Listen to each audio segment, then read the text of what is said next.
नमस्कार, मी अश्विनी. तुम्हा सगळ्यांचं स्वागत करते आजच्या या नवीन व्लॉगमध्ये. तर संध्याकाळचे 5:45 वाजलेत आणि माझा चेहरा थोडासा सुजल्यासारखा दिसतो. कारण मी झोपले होते.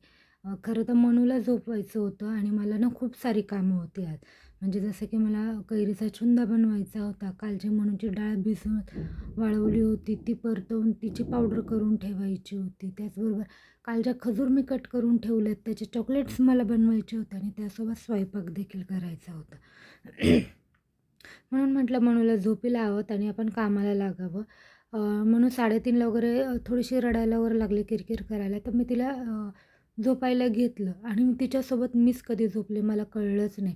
जाग आली ती डायरेक्ट 5:30ला जेव्हा मनू उठली आणि इतकी झोप झाली होती ना, की म्हणजे एवढी झोप होऊनही अशी उठायची इच्छा होत नव्हती, फ्रेश वाटत नव्हतं. पण मी घड्याळात पाहिलं तर म्हटलं, "अरे 5:30 वाजून गेलेत आणि मला एवढी कामं आहेत."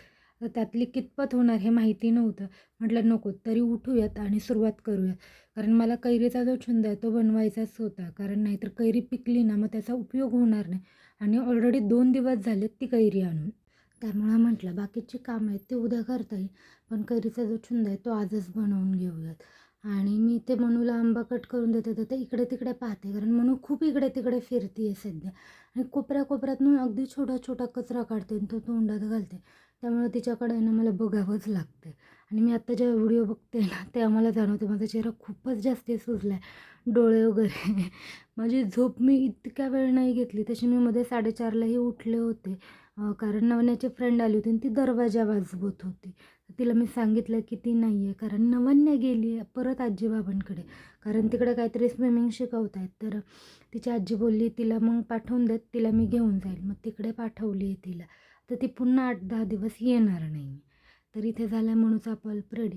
मनूला मी जो पल्प बनवते ना, त्यात मी साखर, पाणी काहीही घालत नाही. अगदी as it is mango cut करते आणि तो मिक्सरमधनं बारीक करते. कारण तो तिला नीटसा खाताही येत नाही अजून. केळी वगैरे असेल तर ती मी चमच्याने स्मॅश करते, केळी, पपई. पण खरबूज, त्यानंतर आंबा हा जे आहे ते मी मिक्सरमधनं काढून तिला देत असते. आणि जसं हे मनूला बनवलं आहे ना मी आता फक्त आंबा कट करून त्याची पल्प बनवलं किंवा पेस्ट बनवली. सेम असाच आमरस यांना आवडतो. त्यात पाणी, साखर काहीच घालायचं नाही. हे असंच बनवायचं. फार छान लागतं हे पण. तर हे मनूचं आणि इथे माझा कट केलेला मँगो. हे मस्त आता मी एन्जॉय करून घेते आधी आणि त्यानंतर लागते कामाला. तर ही डाळ आहे जी काल मी सुकवली होती धुवून 2-3 पाण्याने. तर ही छान अशी सुकली. याला मी आता परतवून घेणार आहे आणि यावेळेस जसं की मी सांगितलं मी बाहेर दळायला देणार नाही आहे, मिक्सरलाच काढणार आहे. कारण म्हणून आता थोडंफार खाते दरदरीत. म्हणजे अगदी तिला पेस्ट नाही लागत आहे किंवा लिक्विड नाही लागत आहे. तर एक साईडलाही छान असं परतवता म्हटलं स्वयंपाकाचीही तयारी करावीत. 6 वाजले होते साधारण मला हे सगळं चालू करायला. म्हटलं जेवढी कामं होतील ना तेवढी करून घेऊयात. म्हणजे उगीच उद्यावर प्रत्येक गोष्ट ढकलण्यात काही अर्थ नाही आहे. तर एक साईडला डाळ भाजून घेत होते आणि भाजीसाठी एक साईडला कांदा भाजायला ठेवला होता. कारण आज मला बनवायची होती शेवग्याची काळी रस्स्याची भाजी वाटणाची.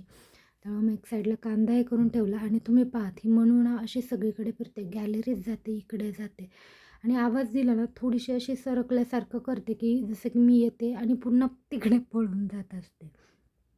तर त्यानंतर एक साईडला भाजीचं, एक साईडला डाळ भाजून घेतली आणि नंतर घेतला मी छुंदाची तयारी करायला. तुम्ही मुरंबा पण करू शकता, पण मुरंबा फक्त गोड लागतो.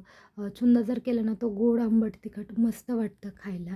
तर ही कैरी हे घेऊन आली होती अर्धा किलोची. आधी सकाळी अर्धा किलो घेऊन आले. मी म्हटलं अजून हवी होती हो 1/2 किलो.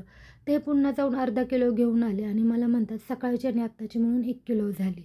म्हटलं चला जाऊ देत हरकत नाही. ही जी अर्धा किलो आहे मोठी तिचा म्हटलं चुंदा करून घेऊयात. तर ती छान अशी धुवून घेतली आणि वरचे जे तिचे साल आहेत ना ते काढून घेतात. कारण ते जर घातलं ना ते थोडंसं असं टसर-टसर लागतं खायला. त्यामुळे हे साल काढून घ्यायचे मस्त असे आणि त्यानंतर हिची आपल्याला किसून वगैरे घ्यायचं आहे. आणि खरं सांगू का माझ्या लक्षातच नाही राहिलं की माझ्याकडं फूड फूड प्रोसेसर आहे. ते त्यात ती कैरी ना एका मिनिटात छान अशी किसून झाली असती. त्याचे जर पीस करून टाकले असते तर. मीही हाताने किसत बसले आणि शेवटचं अगदी थोडंसं राहिलं असेल किसायचं. तेव्हा म्हटलं आठवलं, "अरे माझ्याकडे फूड प्रोसेसर आहे, ते जर काढलं असतं तर किती पटकन काम झालं असतं." आणि याला किसायलाही वेळ लागला आणि माझ्या थोडंसं हातालाही लागलं. त्यानंतर एक किसलेली पूर्ण जी कैरी आहे ती मी कढईत घालून घेतली आणि जेवढी मी किसलेली कैरी घेतली ना तेवढाच मी याच्यात गूळ घालणार आहे. तुम्हाला हवं असेल तर तुम्ही साखरही घेऊ शकता. जेवढी आपली कैरीचा जो किस आहे त्याच प्रमाणात साखर घ्यात किंवा अर्धी साखर अर्धा गूळ असंही करू शकता. मी याच्यात पूर्णपणे जो गूळ आहे तो वापरणार आहे. कारण छान वाटतं मला गूळ. जर आहे बेटर ऑप्शन म्हणजे साखर आणि गूळ दोन्हीतही कॅलरीज वगैरे सगळं सेम असतं. पण तेवढंच थोडंसं केमिकल फ्री. अगदी मी म्हणणार नाही की गूळ पूर्ण केमिकल फ्री असतो. त्यातही केमिकल असतंच. पण त्यातल्या त्यात बेटर ऑप्शन साखरेपेक्षा. आणि हे आपल्याला थोड्या वेळाने हलवायचं आहे. जोपर्यंत हा गूळ विरघळत नाही तोपर्यंत. हा गूळ याच्यात विरघळला की अगदी थोडे आहे याच्यात, पण आपली पुढची प्रोसेस पर्यंत हा देखील विरघळून जाईल. त्यात काही खडे मसाले मी घालून घेणार आहे. जसं की दालचिनी, थोडेसे मिरे, एक लवंग आणि विलायचीही यात घालायची. ती मी सगळ्यात शेवटी घातली होती कारण मी आधी विसरले होते. तर हे खडे मसाले घातले. त्याचसोबत त्याच्यात आपल्याला काही मसालेही घालून घ्यायचे. जसे की मी इथे जिरे ना छान असे भाजलेत आणि त्याची पूड बनवून घेतली खलबत्त्यात. तर ती घातली. साधारण अर्धा चमचा जिरे घेतले असेल ते मी छान असं परतवून घेतले छान भाजून आणि त्याची पूड करून यात घातले. त्यानंतर मी याच्यात लाल तिखट टाकणार आहे. तर याच्यात बेडगी मिरची आणि आपलं लाल तिखट दोन्हीही मिक्स आहे. तर मी ते 4 चमचे घातले. अगदी आपल्या मसाल्याचा जो छोटा चमचा असतो ना तो. मला थोडंसं तिखट हवं होतं त्यामुळे. तुम्ही तुमच्याप्रमाणे कमी जास्त हे करू शकता. त्यानंतर याच्यात मीठही घालून घ्यायचं आहे कारण मिरची घातली आहे आणि तर मीठ हे घालावंच लागेल म्हणजे याला छान असे बॅलन्स टेस्ट येते. तर चवीनुसार याच्यात थोडंसं मीठही घालून घ्यायचं आहे.